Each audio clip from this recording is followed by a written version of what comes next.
Okay, it's now 7 o'clock. I had a little delay with the quad and dethatching today. I was about an hour and a half into the job, and all of a sudden steam just started pouring out of the front of this thing. I kind of felt it was getting hot around my legs, probably about 20 minutes, a half an hour earlier, but I thought, maybe it just runs hot. I mean, I've used it before and I never noticed it, but I don't know, it's been a while, I guess. And so I kept driving it, and then it didn't smell hot and it didn't sound like it was struggling, so I kept driving it. Well, when steam started coming out of it, it just happened. I mean, all of a sudden, steam started coming out, and I shut it off. I got around out front, pulled the front fender off of it, and got at the radiator cap, I got the front cover pulled off, and steam was just smoking out of the radiator cap. So that was the problem.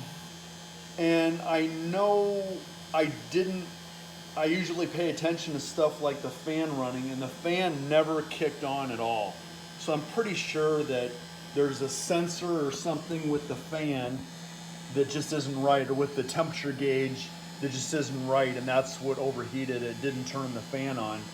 So here's the connection to the fan, and I pulled this apart, and now I'm trying to make a connection to this. Well, I ran a lead back to the battery, which voltmeter said it was only like 11.3.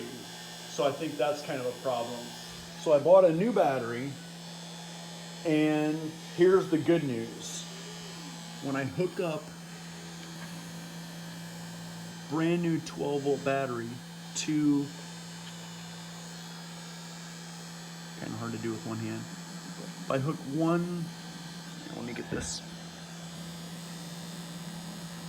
12 volts, fan kicks on.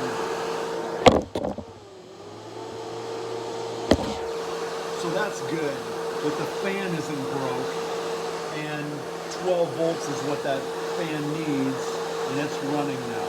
So I feel like that's the problem. That fan never kicked on. It wasn't that hot today, but I'm driving this thing around the yard slow, so maybe it did just overheat. But I just wanted to share that with you. That yeah, I think it's one. I called the ATV repair shop in Fairfax, and Mark over at Chaos Motors said he likes working on this Polaris 500 HO.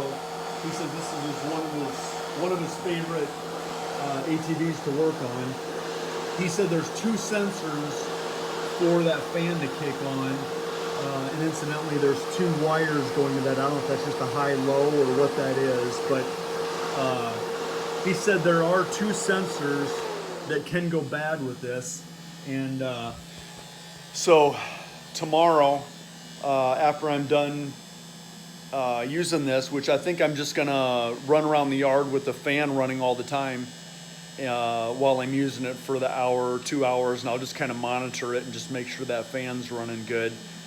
And then tomorrow I'll drop this off over at the dealership and have him get into it and change those sensors, or whichever one's broke, or probably both of them at this point. But yeah, I just wanted to share that with you, that to bypass the fan sensors or the temperature gauge, temperature sensor, and go directly to the battery works. And we've got a little bit of a solution so that I can get my yard cleaned up tomorrow morning and get that dethatcher back to A1 Rental in Cedar Rapids, and then we'll get this quad fixed too, so that fan kicks on when it gets hot. So just wanted to share that. Thanks for watching.